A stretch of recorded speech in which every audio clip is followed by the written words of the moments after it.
Magandang araw po sa inyo mga minamahal naming taga-subaybay at maligayang pagbabalik sa ating channel ng mga kwentong pumupukaw sa puso. Sabi nila, ang nakaraan ay isang aninong laging nakabuntot sa atin. Gaano man kabilis ang ating pagtakbo, gaano man kalayo ang ating paglalakbay, darating at darating ang sandali na kailangan nating itong lingunin at harapin. Pero paano kung ang nakaraan na iyon ay may dalang isang sikretong hindi mo inaasahan? Isang sikretong babago sa takbo ng iyong buong buhay. Halina't pakinggan natin ang kwento ni Hanan. Ang ingay ng lungsod ng silangan, ang unang bumati kay Hanan Alcantara. 7 taon. 7 taon siyang namuhay sa kapayapaan ng bayan ng Payapa, kung saan ang tunog lang na gumigising sa kanya ay ang alon ng dagat at ang halakhak ng kanyang mga anak.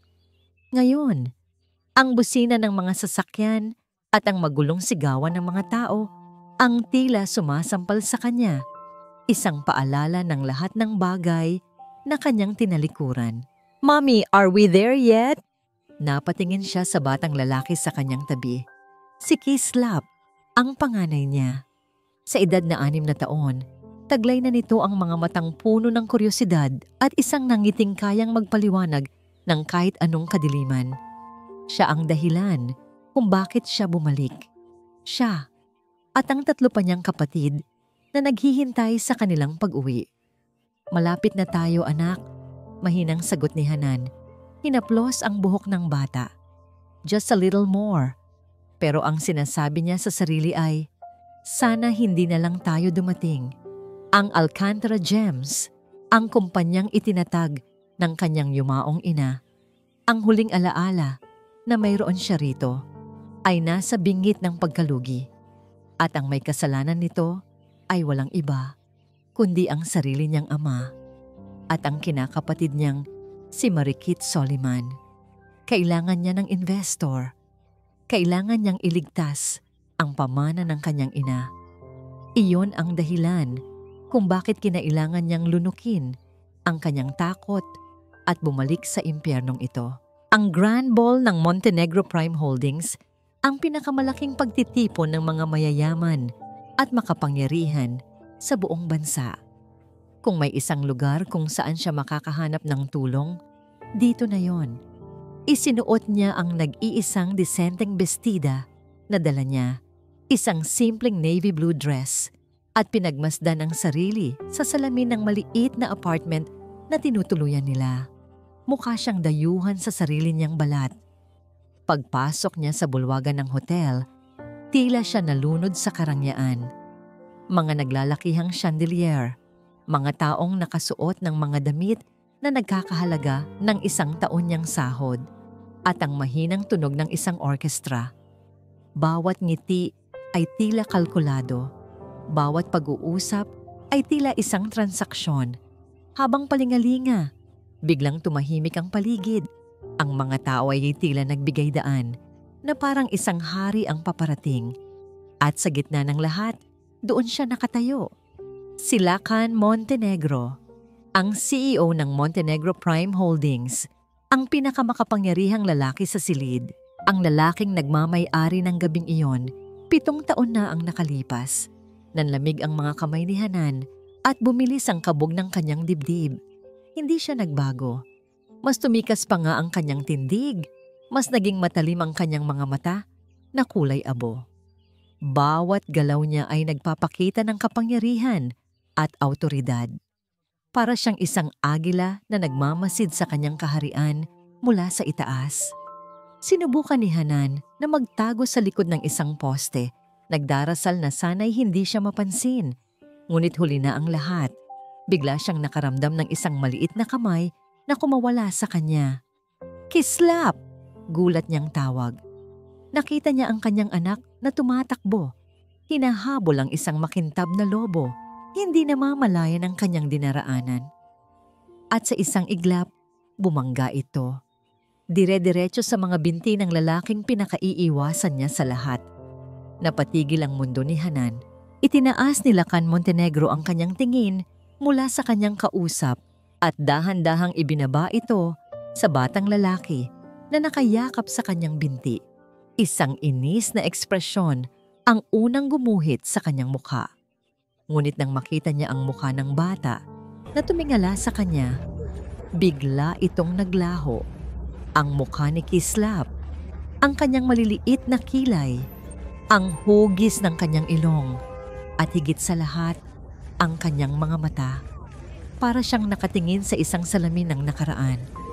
Isang perpektong munting kopya ng sarili niya noong bata pa siya. Naglakad si Hanan na parang na-hypnotize. Ang puso niya ay dumadagundong sa kanyang mga tainga.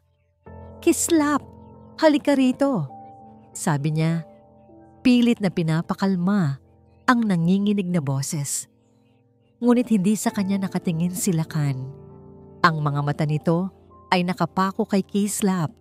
Pagkatapos ay dahan-dahang umangat at tumama sa mga mata ni Hanan. Isang tingin na puno ng pagtataka, pagkalito, at isang dahan-dahang namumuong realisasyon na parang kidlat. Lumapit si Lakan. Bawat hakbang niya ay tila isang dagok sa dibdib ni Hanan. Tumayo siya sa harap niya. Ang taas niya ay tila isang toring nagbibigay ng anino sa buong pagkatao ni Hanan. Kinuha niya si Kislap at marahang itinago sa kanyang likuran. Ang katawan niya ay nagsisilbing pananggalang. "Huwag, please, huwag." Paulit-ulit na dasal ng kanyang isip. Ngunit ang mga mata ni Lakan ay parang matatalim na punyal. Tumingin ito mula sa kanya, pababa sa batang nagtatago, sa likod ng kanyang bestida, at pabalik ulit sa kanya. Walang emosyon ang kanyang mukha, ngunit sa ilalim ng malamig na ekspresyon na yon, nakita ni Hanan ang isang bagyo ng pagkalkula, ng pag-aari, at ng hindi matatawarang galit. Ang masiglang musika ng orkestra at ang bulungan ng mga tao sa paligid ay biglang naglaho sa pandinig ni Hanan. Ang tanging naririnig na lang niya ay ang nakakabinging pagtibok ng sarili niyang puso. "Paumanhin po, Mr. Montenegro," pautal-utal na sabi ni Hanan. Pilit nang ngumingiti. "Naligaw lang po ang anak ko. Pasensya na sa abala." Sinubukan niyang umalis, hilahin si Kislap palayo, ngunit hindi siya gumalaw. Tila may isang hindi nakikitang pader sa pagitan nila. Isang bahagyang ngisi ang sumilay sa mga labi ni Lakan. Isang ngising hindi umaabot sa kanyang mga mata. "Anak mo?" tanong niya.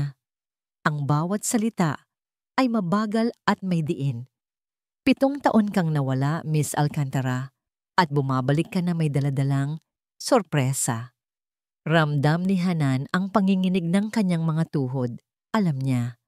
Sa paraan ng pagbigkas niya sa kanyang apelyido, alam niyang hindi nito nakalimutan ang gabing iyon. "Hindi ko po kayo maintindihan." Pagsisinungaling niya, umiiwas ng tingin. Isang mabilis na kilos ang sumunod. Bago pa man siya makapag-react, hinawakan ni Lakan ang kanyang braso. Ang pagkakahawak nito ay hindi mahigpit, ngunit meron itong bigat ng awtoridad na nagsasabing hindi siya makakatakas.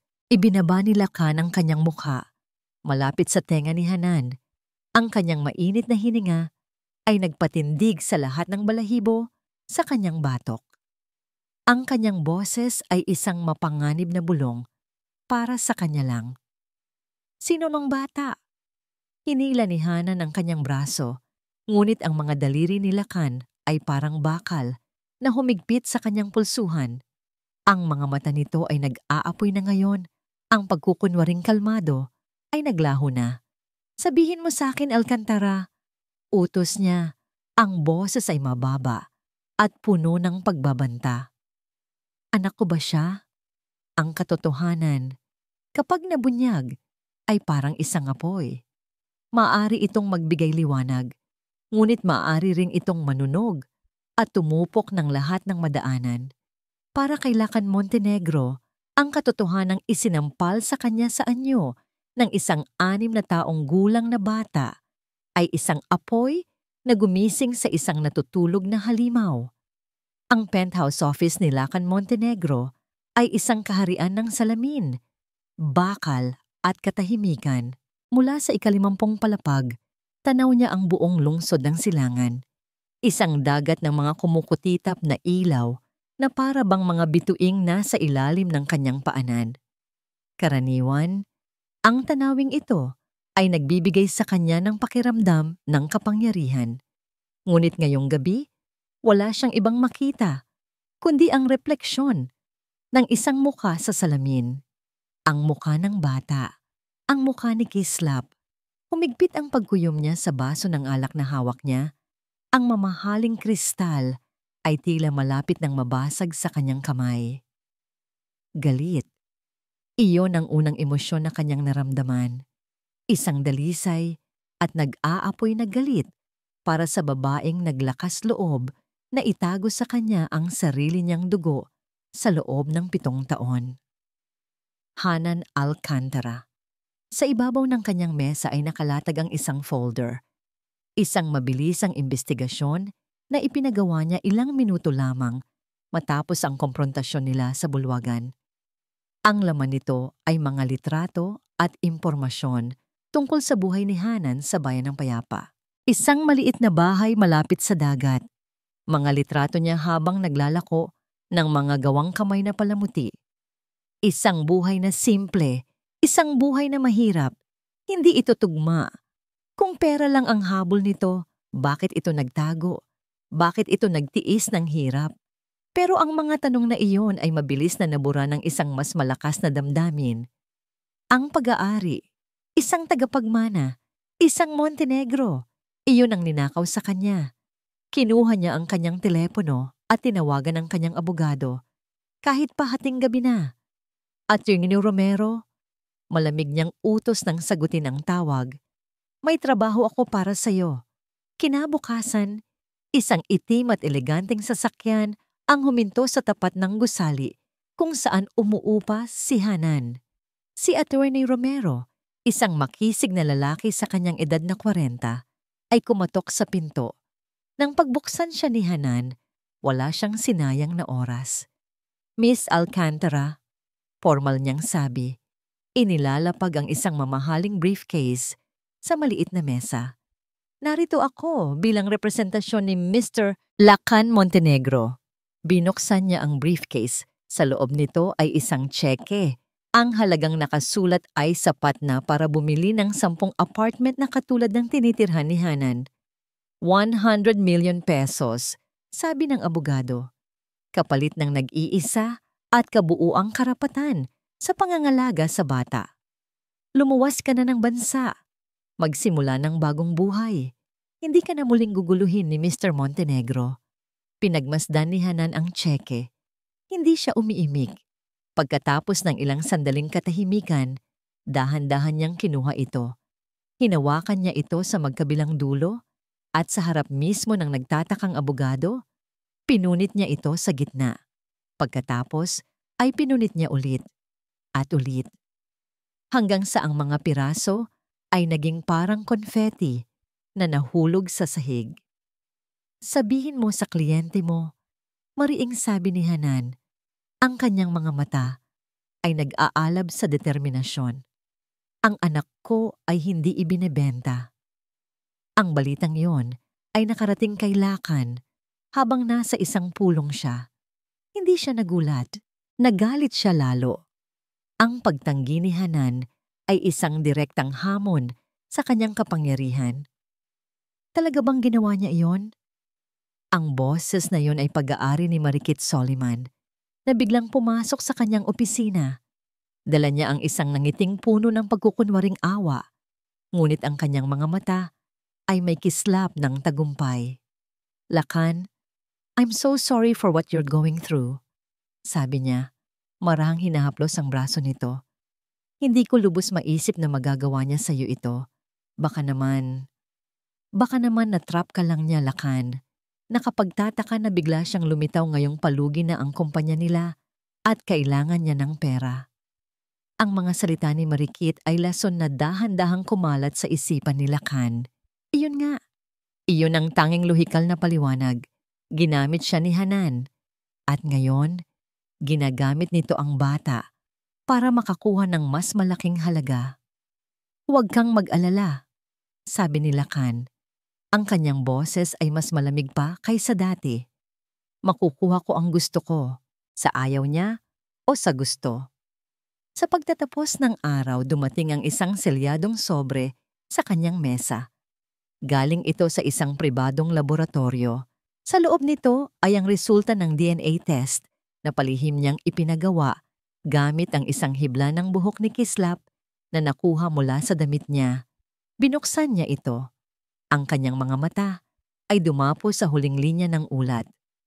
Probability of paternity 99.999% isang Montenegro.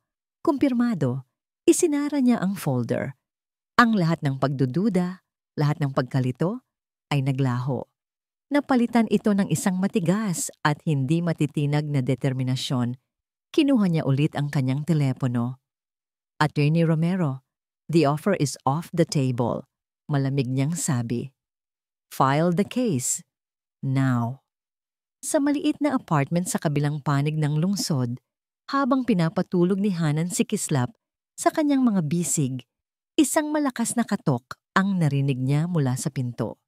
Nang buksan niya ito, isang unipormadong lalaki ang nag-abot sa kanya ng isang makapal na brown envelope. Nanginginig ang mga kamay ni Hanan habang binubuksan ito. Sa loob, nakasulat sa itim at puting letra na may selyo ng korte ay ang mga salitang gumimbal sa kanyang buong mundo. Petition for sole custody. Ang digmaan ay opisyal nang nagsimula. Paano kalalaban kung ang iyong kalaban ay kayang bilhin ang lahat? Ang batas, ang pagkakataon, maging ang hustisya. Para kay Hanan, ang bawat araw sa lungsod ng Silangan ay isang paalala na ang mundo ay pinapatakbo ng pera at si Lacan Montenegro ang nagmamay-ari ng mundo. Ngunit may isang bagay na hindi nabibili ng kahit anong halaga, ang tibay at tapang ng isang ina. Nagsimula ang mga pader na unti-unting magsara sa paligid ni Hanan. Ang unang pader ay ang kawalan ng trabaho. Mayroon siyang karanasan at diploma, ngunit sa bawat kumpanyang kanyang pinapasukan, iisa ang tugon.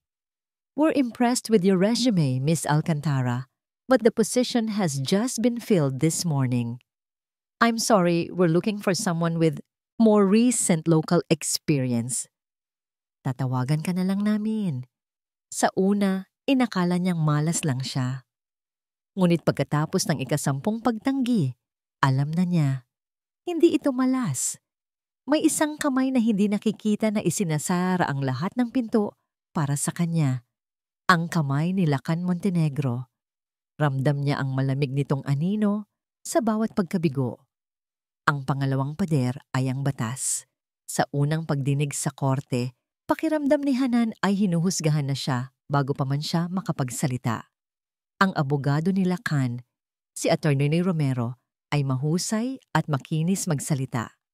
Ipinipinta niya si Lacan bilang isang responsableng ama na nais lamang ibigay ang pinakamagandang kinabukasan para sa kanyang anak.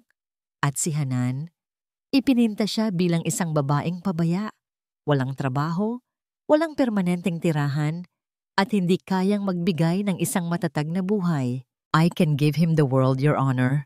Sabi ni Lacan sa isang pagkakataon, ang boses ay kalmado at puno ng kumpiyansa, habang ang mga matay nakatitig kay Hanan. What can you offer him? A small rented room and a future of uncertainty? Nanginig ang buong katawan ni Hanan sa galit. Tumayo siya. Hindi alintana ang pagpigil ng kanyang court-appointed lawyer. I can offer him my love. Sigaw niya sa loob ng korte. I can offer him a mother who will never leave his side. Iyon ang mga bagay na hinding-hindi mabibili ng pera ninyo. Ngunit ang kanyang mga salita ay tila nawalan ng bigat sa loob ng silid na yon, na pinamumunuan ng mga taong sumasamba sa kapangyarihan at salapi.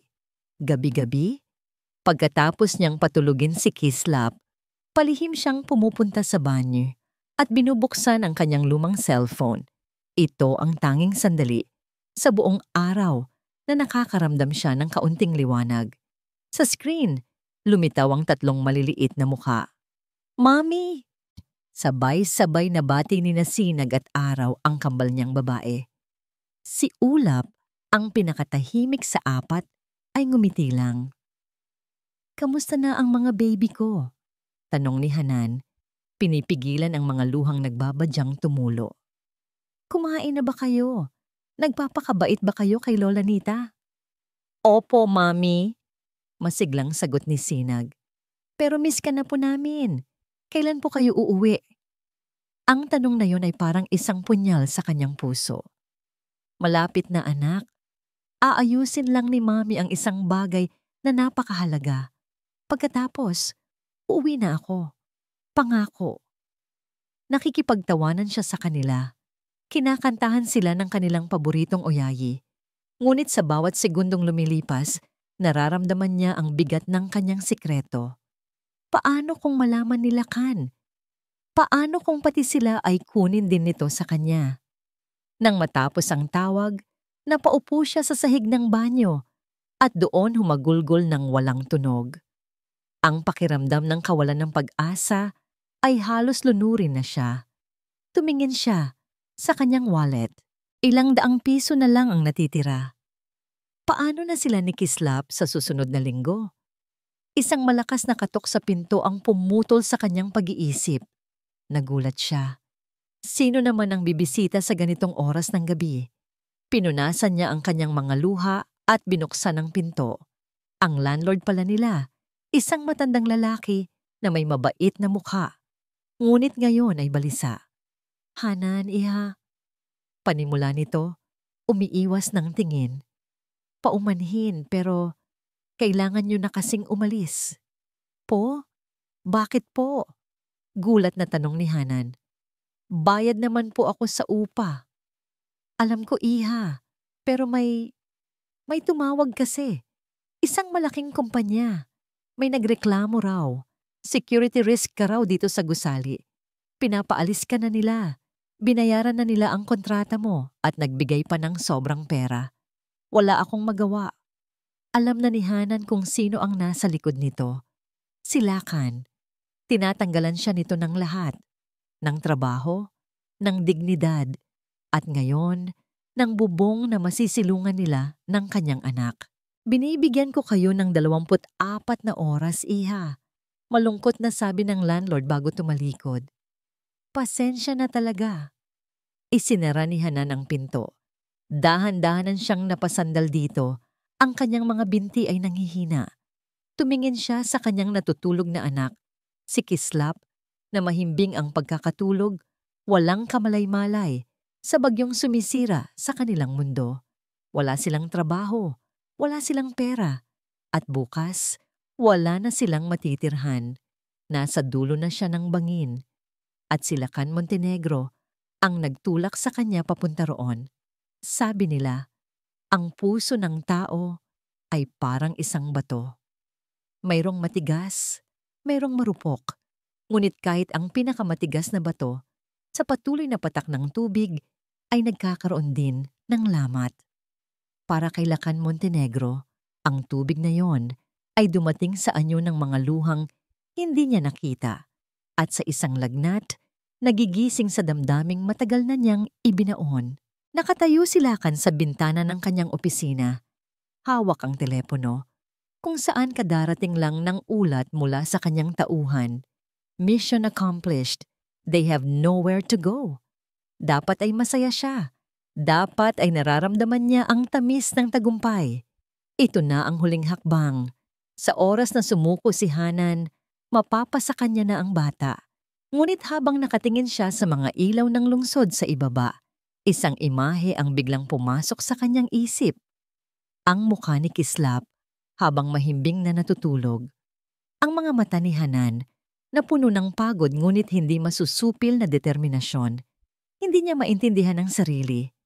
Sa unang pagkakataon sa kanyang buhay, nakaramdam siya ng isang bagay na hindi pamilyar. Konsensya. Binitiwan niya ang isang malalim na buntong hininga. Hindi ito tama. Ang kanyang laban ay kay Hanan, hindi sa isang batang inosente. Ang pagpapalaya sa kanila sa kalye ay hindi isang galaw ng kapangyarihan. Ito ay kalupitan. Sir? Tanong ng kanyang assistant sa kabilang linya. Ano po ang susunod na utos? Nag-isip si Lacan ng ilang sandali. Mayroon tayong isang condominium unit sa The Azure Residences, tama ba? Opo, sir. Yung ginagamit po para sa mga foreign guest. Ihanda mo yon. Utos ni Lacan. Sabihin mo kay Miss Alcantara na maaari silang manatili roon. Pansamantala, para mas madali kong mabantayan ang anak ko. Ang huling mga salita ay tila bago sa kanyang dila, ngunit meron itong bigat at katotohanan. Si Hanan, na naghahanda ng matulog sa sahig ng isang murang motel, kasama si Kislap, ay nagulat nang makatanggap ng tawag. Wala siyang pagpipilian. Para sa kapakanan ni Kislap, na nagsisimula ng magkasipon dahil sa pagod, nilunok niya ang kanyang pride at tinanggap ang alok. Ang condominium unit ay malawak at marangya. Isang mundo ang layo mula sa kanilang maliit na apartment.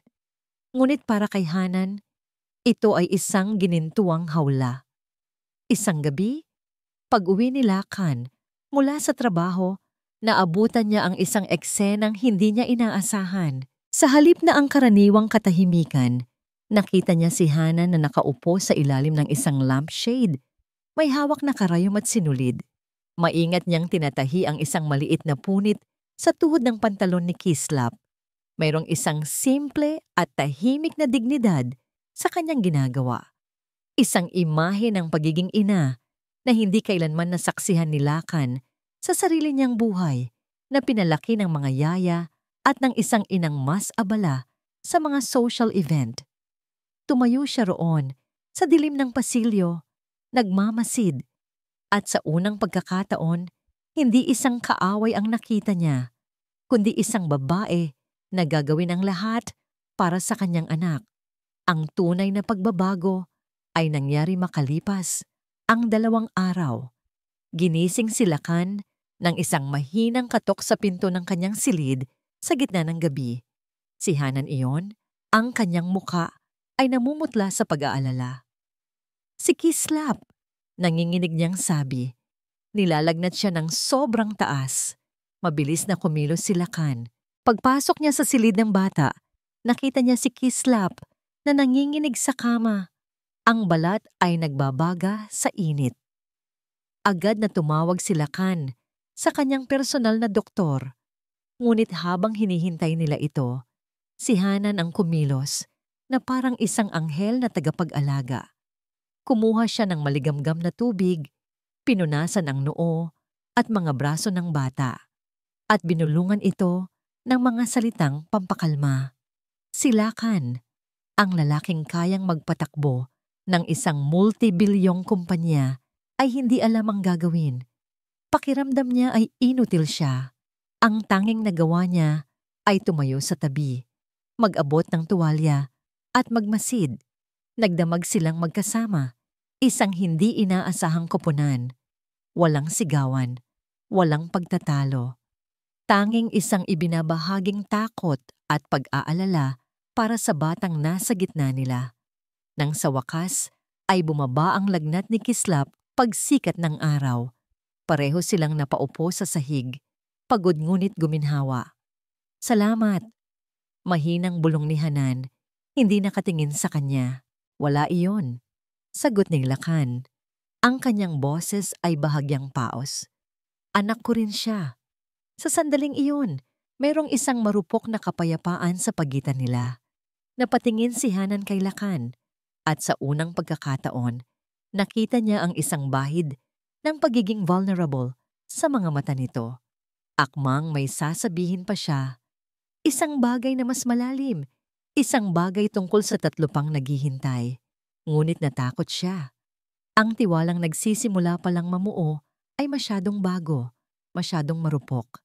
Ang katahimikan ay binasag ng isang matinis na tunog ng doorbell. Nagkatinginan sila. Binuksan ni Lacan ang pinto. Si Marikit pala. Nakangiti ng matamis, May dalang isang basket ng mga prutas. "Lakan, darling," sabi niya. Dire-diretsong pumasok at hinalikan ito sa pisngi. Narinig ko ang nangyari. Nag-alala ako. "Oh," sabi niya.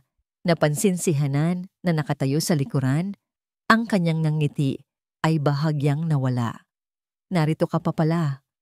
Ang tono niya ay parabang si Hanan ay isang katulong.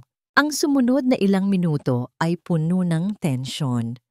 Si Marikit ay kumapit sa braso ni Lakan, nag-uusap tungkol sa mga plano nila para sa isang party, habang si Hanan ay tahimik na nagligpit ng mga gamit.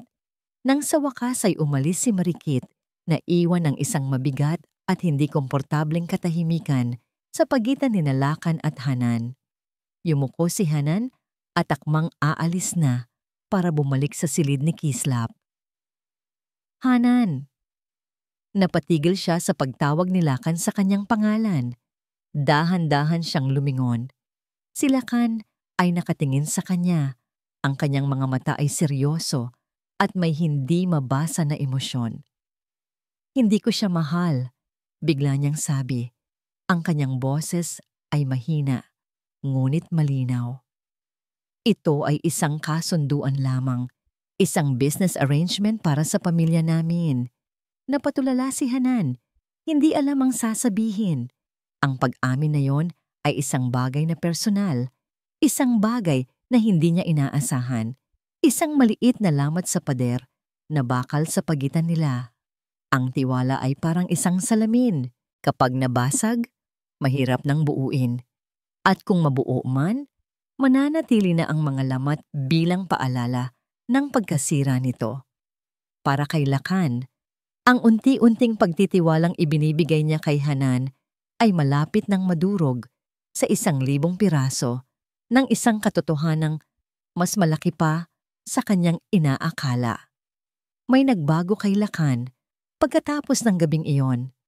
Ang mga salita ni Marikit tungkol sa pagiging trap ay paulit-ulit na umalingaw sa kanyang isipan. Ngunit ngayon ay mayroon na itong ibang kahulugan. Kung talagang pera lang ang habol ni Hanan, bakit ito nagtiis ng hirap sa loob ng 7 taon? Bakit nito tinanggihan ng 100 milyong piso? At higit sa lahat, bakit sa tuwing tinitingnan niya ito, ang nakikita niya ay hindi kasakiman, kundi isang malalim na kalungkutan at takot? May mali, may kulang sa kwento, at determinado siyang alamin kung ano yon. Hindi na siya nagtiwala sa kanyang mga karaniwang tauhan. Kumuha siya ng isang pribadong investigador, isang matandang lalaki na kilala sa pagiging disente at masinop sa trabaho. Ang utos niya ay simple. Alamin mo ang lahat, bawat detalye ng buhay ni Hanan Alcantara sa bayan ng Payapa sa loob ng 7 taon. Walang itatago. Habang hinihintay niya ang resulta, sinubukan ni Lakan na maging isang ama. Paminsan-minsan, umuuwi siya ng maaga para lang makita si Kislap bago ito matulog. Tinuruan niya itong magpalipad ng laruang eroplano sa loob ng malawak na sala. At sa mga sandaling iyon, nakikita niya ang unti-unting pagngiti ni Hanan mula sa malayo. Isang maliit, marupok na ngiti na nagbibigay ng kakaibang init sa kanyang dibdib. Isang hapon, habang naglalaro sila, biglang napatigil si Kislap. "Papa!" Tawag nito kay Lakan.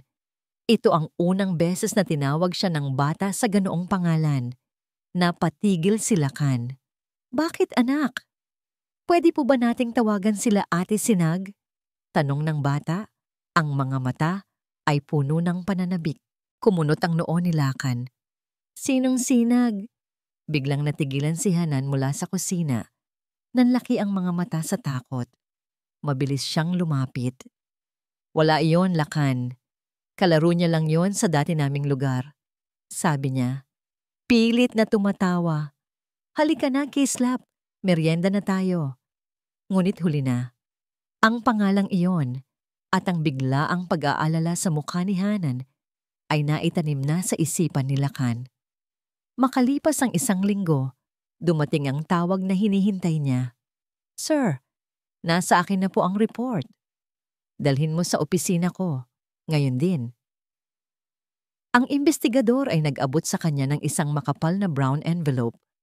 Walang salitang namutawi sa pagitan nila. Pagkaalis ng matanda, tinitigan ni Lacan ang envelope na para bang ito ay isang bomba. Huminga siya ng malalim at binuksan ito. Ang unang mga pahina ay naglalaman ng mga impormasyong alam na niya. Ang maliit na bahay, ang pagtitinda ng palamuti. Ngunit habang binubuklat niya ang mga sumunod na pahina, nagsimulang bumilis ang tibok ng kanyang puso. Mga dokumento. 3 kopya ng birth certificate. Ang mga pangalan ay nakalista. Sinag Alcantara, Ulap Alcantara, Araw Alcantara. At sa ilalim ng bawat pangalan, iisang petsa ng kapanganakan. Ang parehong petsa ng kapanganakan ni Kislap, quadruplets. Hindi makahinga si Lacan. Ang hangin sa kanyang baga ay tila naubos, 4. Hindi lang 1, 4. Nanginginig ang kanyang mga kamay habang binubuklat niya ang huling bahagi ng report, mga litrato, mga candid shots na kuha mula sa malayo.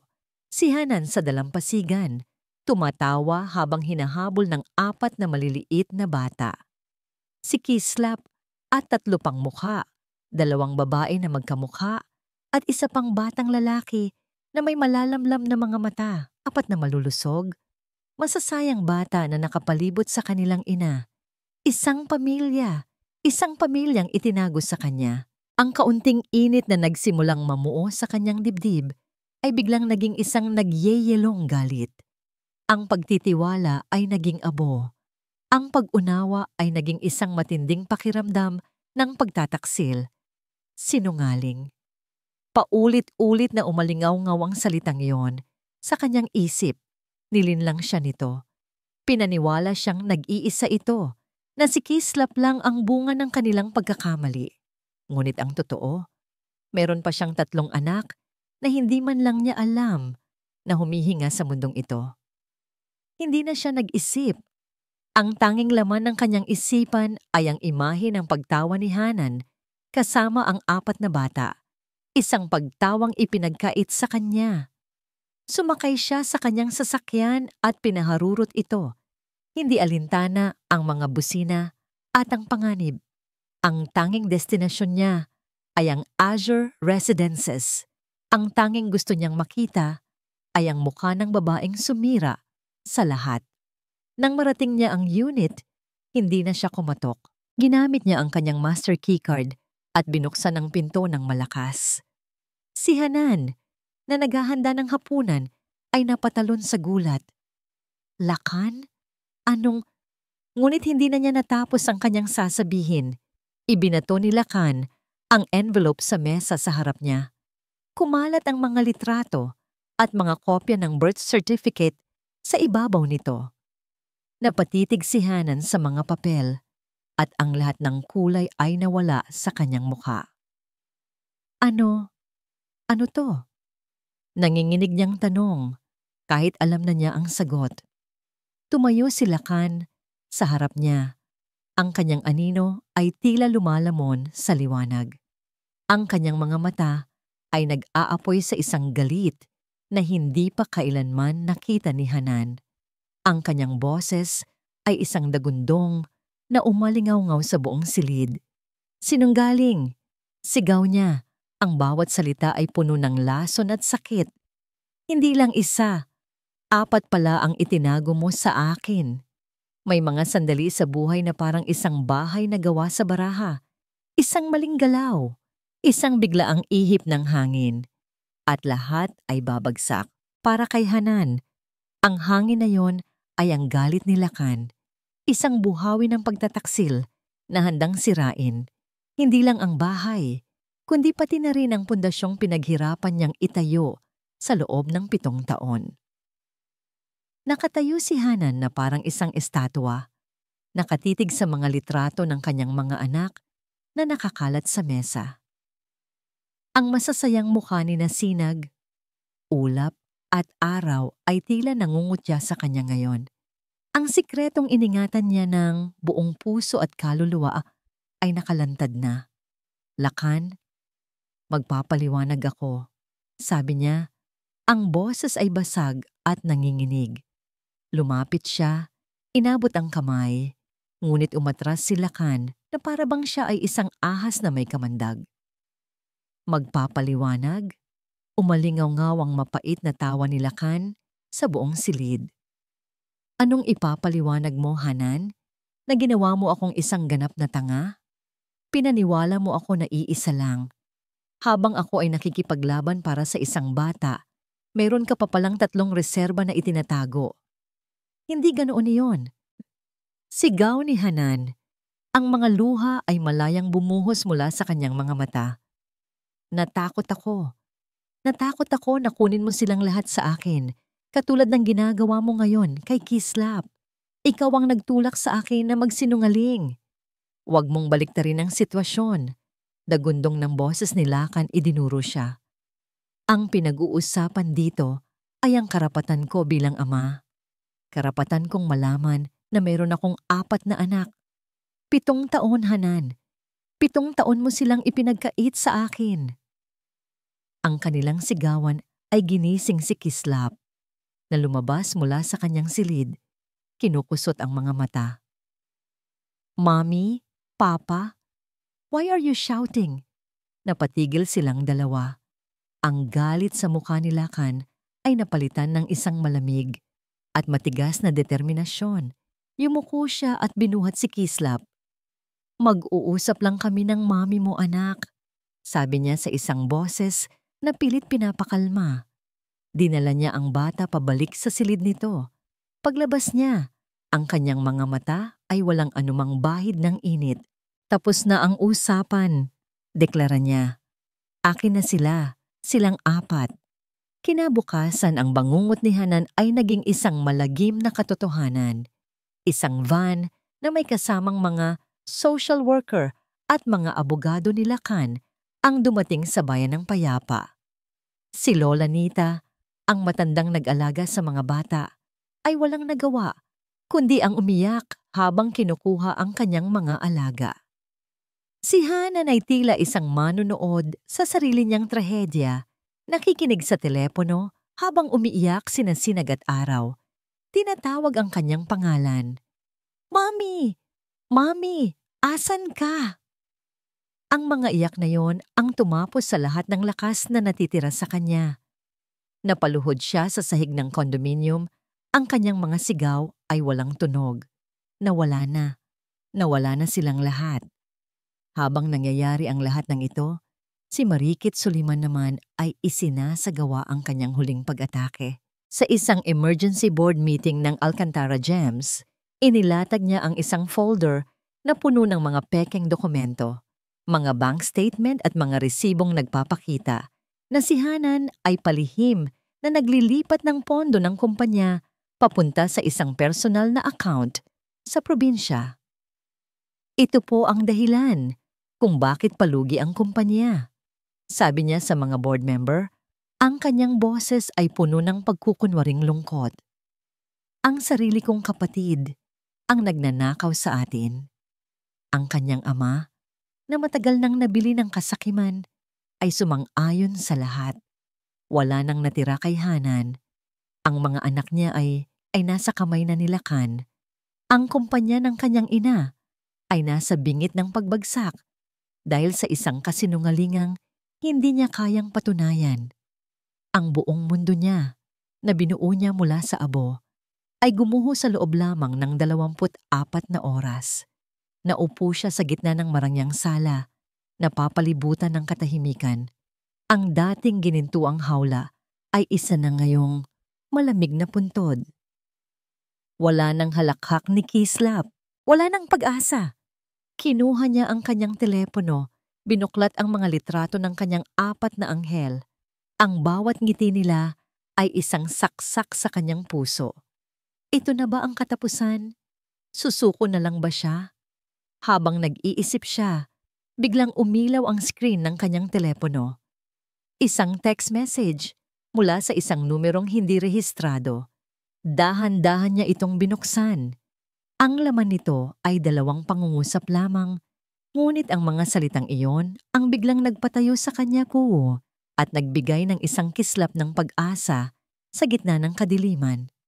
Alam ko ang totoong nangyari 7 taon na ang nakalipas. Magkita tayo. Sa pinakamadilim na gabi, doon pinakamaliwanag magniningning ang kahit isang maliit na bituin. Para kay Hanan, ang isang text message ay naging bituin ng pag-asa. At para naman kay Lakan, ang katahimikan sa isang bahay na puno ng mga bata ang magiging simula ng kanyang sariling pagdududa. Nagtungo si Hanan sa isang luma at halos abandonadong coffee shop sa gilid ng lungsod. Ang lugar na sinabi sa text. Bawat ugong ng sasakyan sa labas ay nagpapakaba sa kanya. Sino ang taong ito? Kaibigan o kaaway? Isang babaeng nasa mid-40s, payat at may bakas ng hirap sa mukha, ang lumapit sa kanyang mesa. Miss Hanan Alcantara? Tanong nito. Ang boses ay nanginginig. Siya ang dating front desk manager ng hotel kung saan nangyari ang lahat. Ako nga po. Bakit? Binayaran ako ni Miss Marikit Soliman. 7 taon na ang nakalipas. Diretsyong sabi ng babae, hindi makatingin sa mga mata ni Hanan. Ang utos niya ay siguraduhin na ang susi ng kwarto ni Mr. Montenegro ay mapupunta sa kanya. Pero nagkamali ang bellboy na inutusan ko. Ang susi mo, na para sana sa katabing kwarto, ang naibigay niya sa'yo. At ang susi mo, napunta kay Miss Marikit. Napatulala si Hanan. Hindi ito isang aksidente. Hindi ito isang pagkakamali. Ito ay isang plano. Bakit ngayon niyo lang sinasabi ito? Halos pabulong na tanong ni Hanan. Dahil hindi na kaya ng konsensya ko. Sagot ng babae. May namumuong luha sa mga mata. Nabalitaan ko ang nangyayari sa'yo at sa mga anak mo. Hindi tama ito. Handa akong tumestigo. Handa akong sabihin ang lahat. Kinuha ni Hanan ang kanyang telepono at pinindot ang record button. Pakiusap po. Ulitin ninyo ang lahat ng sinabi ninyo. Sa kabilang dako, sa marangyang mansyon ng mga Montenegro, ang katahimikan ay nakakabingi. Inaasahan ni Lakan na ang pagkakaroon ng 4 na bata ay magdudulot ng ingay at sigla. Ngunit ang natagpuan niya ay isang malungkot na katahimikan. Ang kambal na sinasinag at araw ay laging magkayakap sa isang sulok, madalas umiiyak. Si Ulap ay nakatingin lang sa bintana, tila naghihintay. Si Kislap, na dati masigla, ay hindi na halos nagsasalita. Sinubukan ni Lakan ang lahat, mga laruan, mamahaling damit, masasarap na pagkain, ngunit wala sa mga yon ang hinahanap nila. Isang gabi, hindi makatulog si Lakan. Dumaan siya sa tapat ng silid ng mga bata at narinig ang isang mahinang iyak. Pagbukas niya ng pinto, nakita niya si Sinag na nakaupo sa kama. Yakap-yakap ang kanyang mga tuhod. Lumuhod si Lakan sa tabi niya. Bakit ka umiiyak, munting prinsesa? Gusto ko na po kay Mommy. Humihikbing sagot ng bata. Siya lang po ang kumakanta para sa amin bago kami matulog. Miss ko na yung kanta niya. Ang simpleng mga salitang yon ay tumagos sa puso ni Lakan. Napagtanto niya na may mga bagay na hindi kayang ibigay ng kanyang yaman. Ang init ng yakap ng isang ina. Ang himig ng kanyang oyayi. Samantala, si Doña Amparo Montenegro, ang matriarka ng pamilya, ay nagmamasid din. Nakita niya ang pagdating ng mga bata at ang pagbabago sa kanyang apo. Nakita rin niya ang labis na kasiglahan sa mukha ni Marikit na ngayon ay malayang nakakapasok at labas sa kanilang mansyon. Isang hapon, habang nagkakape sila, sinabi ni Doña Amparo na kapagtataka, Marikit. Noong una, ang sabi mo ay talagang si Hanan ang nag-set up kay Lakan. Ngayon naman, sinasabi mong aksidente lang ang lahat dahil lasing si Hanan. Alin ba talaga ang totoo? Natigilan si Marikit. Hindi agad nakasagot. Ang ibig ko pong sabihin, Doña Amparo ay pareho. Lasing siya, kaya nagkaroon siya ng lakas ng loob na iset up si Lakan. Ang palusot na yon at ang bahagyang panginginig ng kamay ni Marikit ay hindi nakaligtas sa matalas na mata ng matanda. Tumango lang si Doña Amparo, ngunit sa kanyang isipan, isang binhi ng pagdududa ang naitanim na.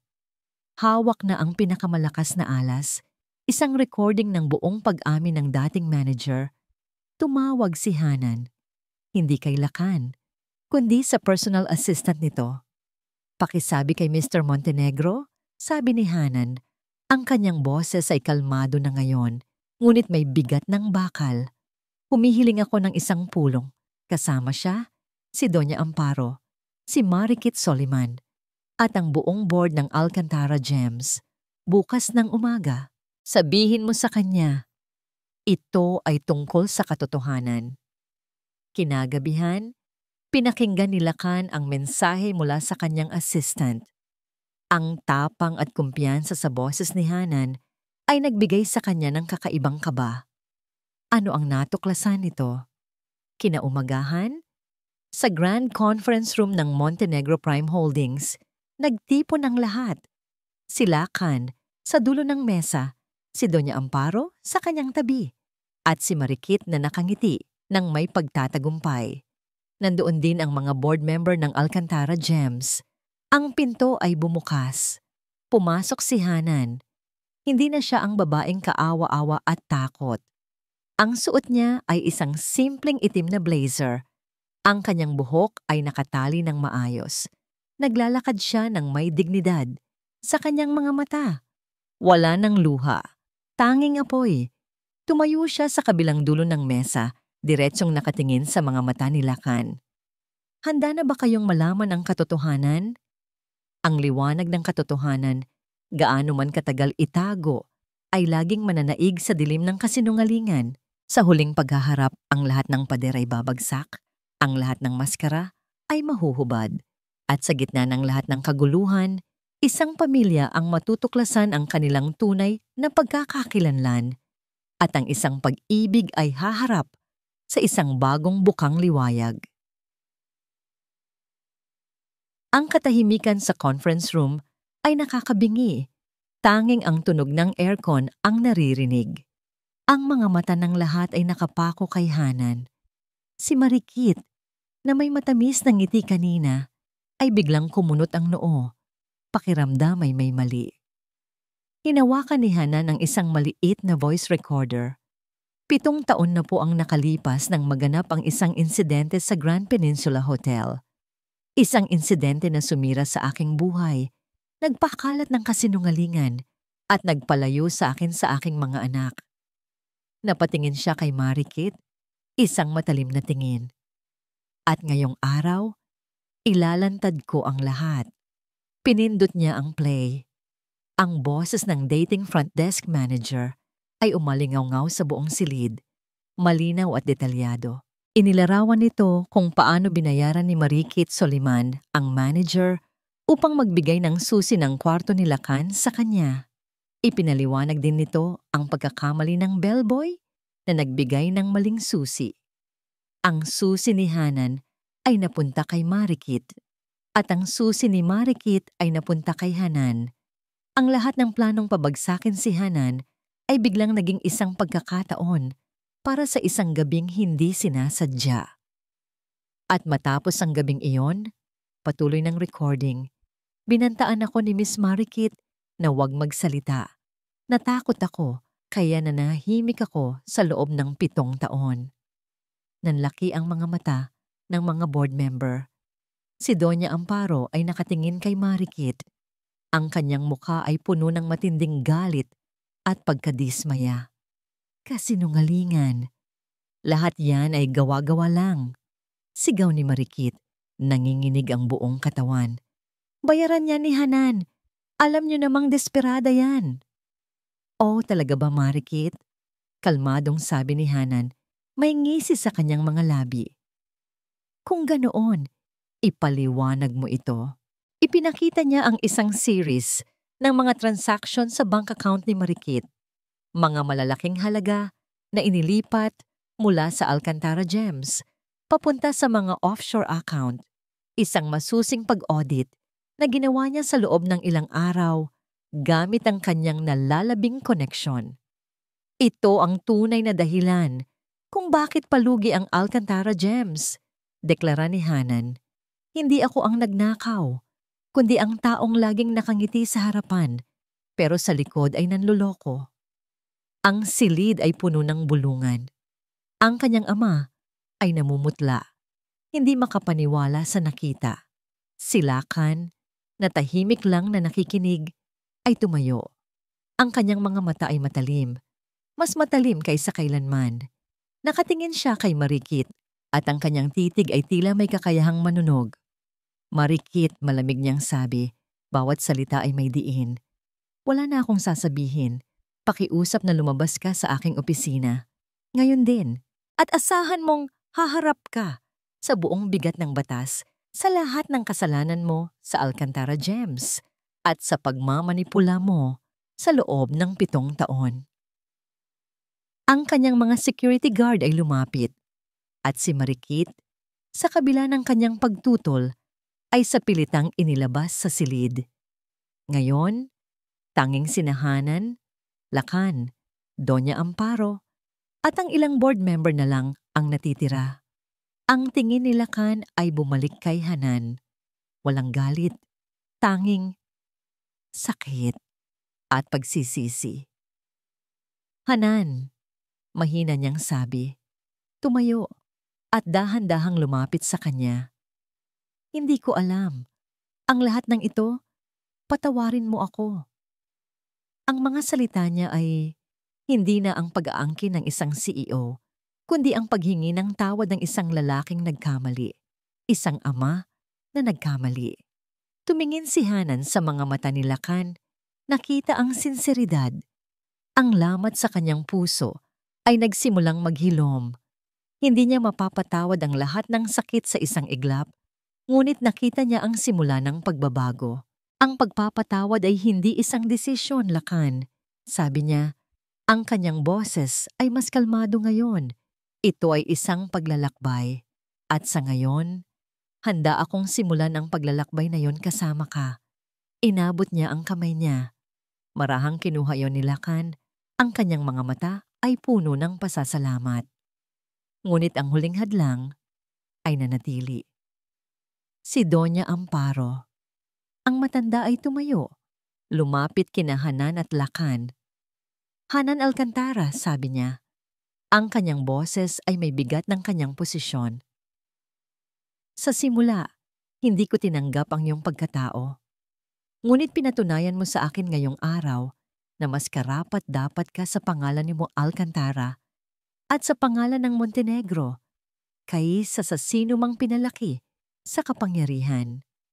Bumuntong hininga ang matanda.